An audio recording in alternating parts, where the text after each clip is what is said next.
hadirin jamaah Jumat yang dimuliakan Allah Subhanahu wa ta'ala.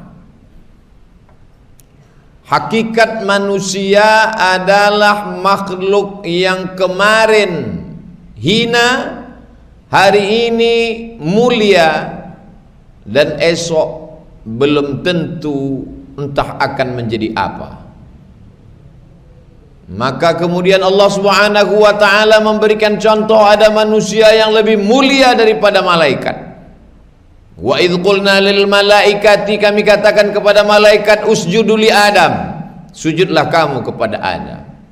Malaikat yang dari cahaya, terang benderang, tempatnya tinggi, sujud kepada Adam yang tercipta dari tanah, warnanya hitam, baunya busuk di bawah telapak kaki.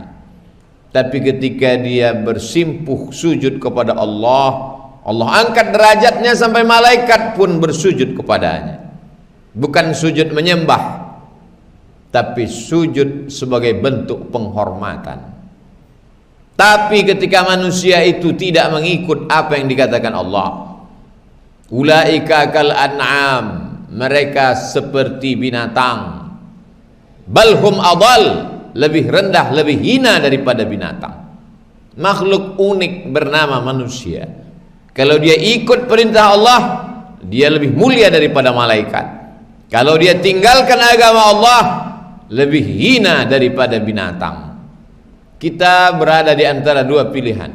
Wa nafsi wa ma sawwaha, demi jiwa dan penciptaannya, fa alhamaha fujuraha, ada jalan fujur, jalan jahat, jalan khamar, jalan zina, jalan narkoba, jalan korupsi, jalan sogok, jalan tipu, jalan makan haram. Wa taqwaha, ada takwa, ada tawakal, ada ridha, ada zikir, ada salat, ada salawat, ada puasa sunat. Di antara dua pilihan datang setan menggoda. Fa bi'izzatika la ughwiyannahum, aku akan goda mereka. La aq'udanna lahum siratakal mustaqim, aku akan bengkokkan jalanmu yang lurus. La atiyannahum, aku akan datangi mereka. Min baini aidihim, dari depan, wa min khalfihim, dari belakang, wa an aymanihim, dari kanan, wa an syama'ilihim, dari kiri. Hari Jumat yang penuh barakah, masjid ramai melimpah ruah. Tahukah kita masih ada orang yang duduk di kantor dengan santai, berkata dalam hatinya, nantilah sholat Jumat setelah pensiun, duduk-duduk tidak ada kerjaan di rumah. Sadarkah kita bahwa ada orang yang terus dengan pekerjaannya karena dia anggap makan keluarga lebih penting, padahal Allah sudah katakan, idza nuliya lis-salati min yaumil jumu'ah, kalau sudah datang panggilan pada hari Jumat, fas'au ila dzikrillah, bersegeralah untuk datang mengingat Allah, hadiri salat Jumat. Wadharul bai', tinggalkan semua transaksi. Dosen meninggalkan mahasiswa, pegawai meninggalkan kantor, pedagang meninggalkan barang dagangan jualannya. Kalau ada yang masih akad jual beli, maka batal akad jual belinya. Begitulah Allah Subhanahu wa ta'ala sudah memerintahkan, wa yauma la yasbituna la ta'tihim. Tapi memang ikan selalu datang pada hari Sabtu. Di luar hari Sabtu, saat libur, ikan tidak datang. Pada saat hari Sabtu dipilih untuk beribadah bagi Bani Israel, disitulah ikan datang melimpah ruah. Ujian selalu datang pada hari yang dipilih Allah untuk beribadah. Jangan heran ketika rezeki berlimpah, di situ keinginan bertambah.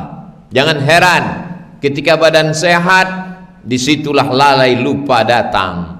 Allah berikan di antara 7 hari hanya 1 hari telinga laki-laki baligh berakal, tidak musafir, tidak sakit, wajib mendengarkan nasihat bernama khutbah, supaya telinganya mendengar pesan khatib, ittaqullah, takutlah kepada Allah.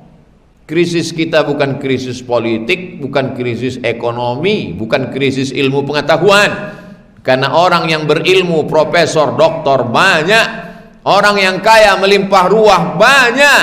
Krisis kita adalah krisis orang yang tidak takut kepada Allah.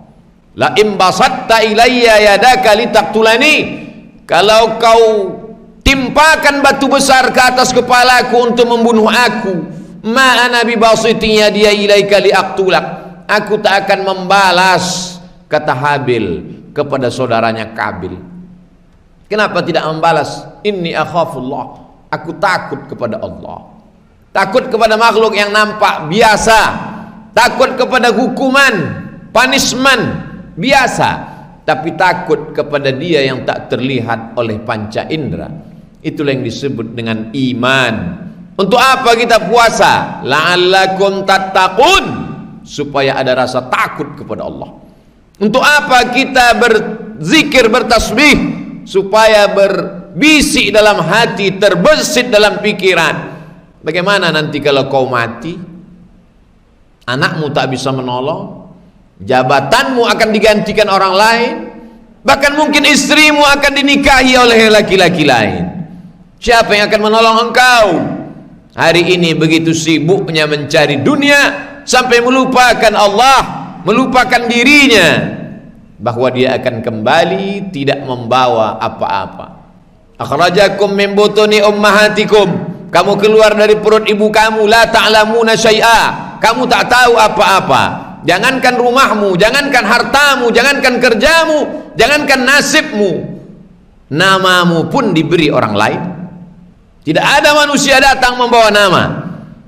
Kullu mauludin rahinatun bi'aqiqatihi, setiap manusia lahir tergadai dengan akikahnya. Bagaimana menebus manusia yang tergadai? Tudbahu anhu yawma sabi'ihi, disembelihkan kambing di hari ketujuh. Yuhlaku, dicukurkan rambutnya. Wa yusamma, diberi nama-nama yang baik.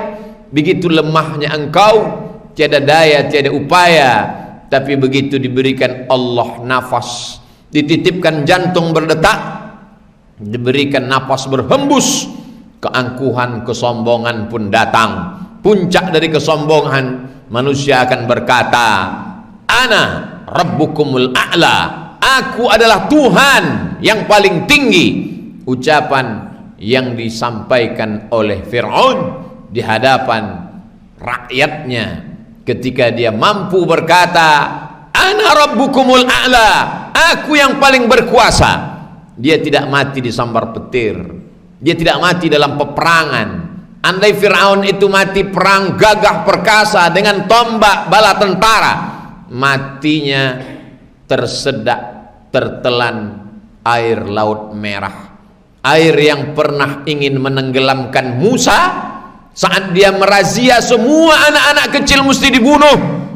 Air itu yang tidak dapat membunuh anak kecil, Musa selamat.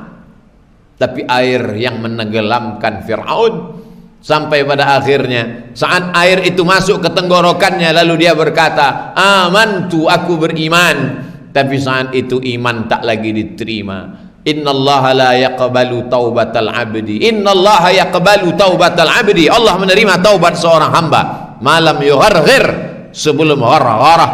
Kalau sudah nyawa di tenggorokan, disitulah manusia kembali kepada hakikat dirinya. Dia menjadi orang baik, dia menjadi orang menyesal, dia menjadi orang takut, sadar. Tapi saat itu kesadaranmu tak diterima Allah subhanahu wa ta'ala. Nikmat besar bukan harta, nikmat besar bukan kuasa. Nikmat besar adalah ketika badan masih sehat, masih mau melangkahkan kaki ke rumah Allah. Hari Jumat penuh barakah, sayup-sayup suara azan hari Jumat masuk ke celah jendela ruang ICU. Di ruang ICU semua orang baik, di ruang ICU semua orang meleteskan air mata takut kepada Allah.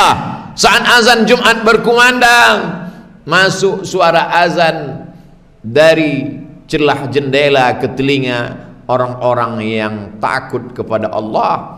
Tapi saat itu penyesalan tak lagi bermakna. Oh, andai aku sehat. Wa sihhataka qabla saqamika, sehatmu sebelum datang masa sakit. Manusia ini pelupa. Manusia diambil dari kata nasya, lupa. Makhluk yang lupa itu diingatkan. Ingat mengingatkan itu namanya tausiyah. Wa tawasaw bil haq wa tawasaw bis sabr. Saling menasihati dalam hak, kebenaran, saling menasihati dalam sabr, kesabaran. Kalau ada tetangga, kawan sekantor, sahabat mengatakan kepada kita, kapan kau sholat? Dia bukan orang yang resek, dia bukan orang yang intervensi privasi pribadi, dia sedang menjalankan agamanya. Hari ini cara pandang manusia berbeda.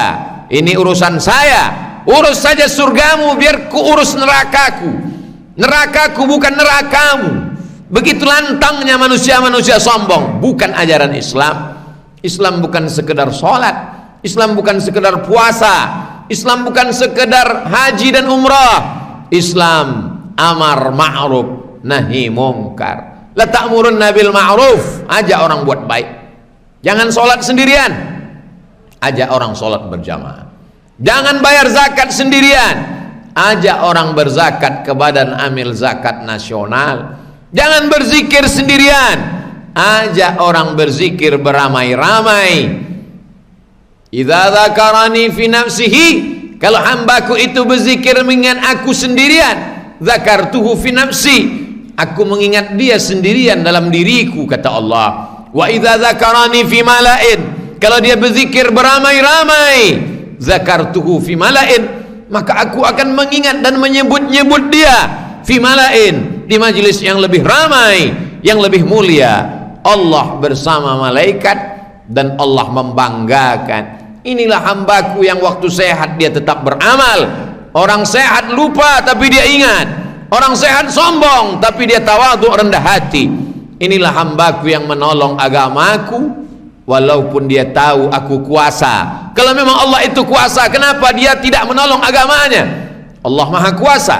Allah hanya ingin melihat siapa di antara hambanya yang mau menolong, dan dia berjanji, in tansurullah, kalau kau tolong agamaku, yansurkum, aku akan menolong kamu, wa yutsabbits aqdamakum, di saat kaki tak dapat tegak berdiri di padang mahsyar, kesulitan, hisab, perhitungan amal, titian siratal mustaqim, Allah akan memberikan pertolongan. Wallahu fi aunil abdi, Allah akan menolong seorang hamba. Maka al-abdu fi auni akhih, selama hambanya itu mau menolong saudaranya.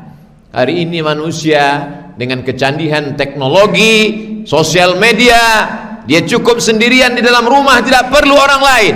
Makanan datang, semua orang memuji dan memuja, kekuasaan di sebelah kanan, harta di sebelah kiri. Maka saat itu kesombongan datang. La yadkhulul jannah, tak masuk surga. Man kana fi qalbihi, siapa yang dalam hatinya mithqala habbatin min khardalin min kibrin, ada sombong sebesar biji sawi. Ada orang yang baik kepada manusia, razin membantu, dermawan, murah tangannya untuk memberikan pertolongan. Tapi kenapa dia dikatakan sombong? Sombongnya bukan kepada manusia, batarul haq, menolak kebenaran. Orang yang rajin berbagi tapi tidak sholat, sombong. Orang yang suka berbagi tapi tidak mau menundukkan keningnya kepada Allah, sombong. Bukankah dia baik? Bukankah dia sopan? Bukankah dia santun? Karena definisi sombong, kata Nabi, batarul haq, menolak kebenaran. Yang penting baik, yang penting sopan, yang penting mau berbagi. Masalah dia sholat bukan urusan kita, urusan kita. Karena Nabi memeriksa jamaah, asyahidun fulan, mana si fulan, mengapa tidak sholat berjamaah? Apa kata Nabi sallallahu alaihi wasallam? La uhriqanna alaihim buyutahum, aku akan membakar rumah mereka yang tidak sholat berjamaah. Itu menunjukkan bahwa kita diminta pertanggungjawaban tentang beramar ma'ruf nahi mungkar. Tidak ada manusia suci dalam Islam. Tugas mengajak bukan tugas ustadz, kiai, buya, habib, alim ulama. Kuntum khaira ummah, kamu umat yang paling baik. Kamu menjadi umat paling baik bukan karena tahajudmu. Kamu menjadi umat paling baik bukan karena haji dan umrahmu. Kamu menjadi umat yang paling baik bukan karena membangun masjid. Kuntum khaira ummah, kamu umat yang paling baik. Kapan? Ta'muruna bil ma'ruf, ketika kau ajak orang berbuat baik. Wa tanhauna 'anil munkar, kau larang orang berbuat mungkar. Yang punya jabatan, yang punya harta, yang punya kekuasaan, pakailah untuk beramar ma'ruf nahi mungkar.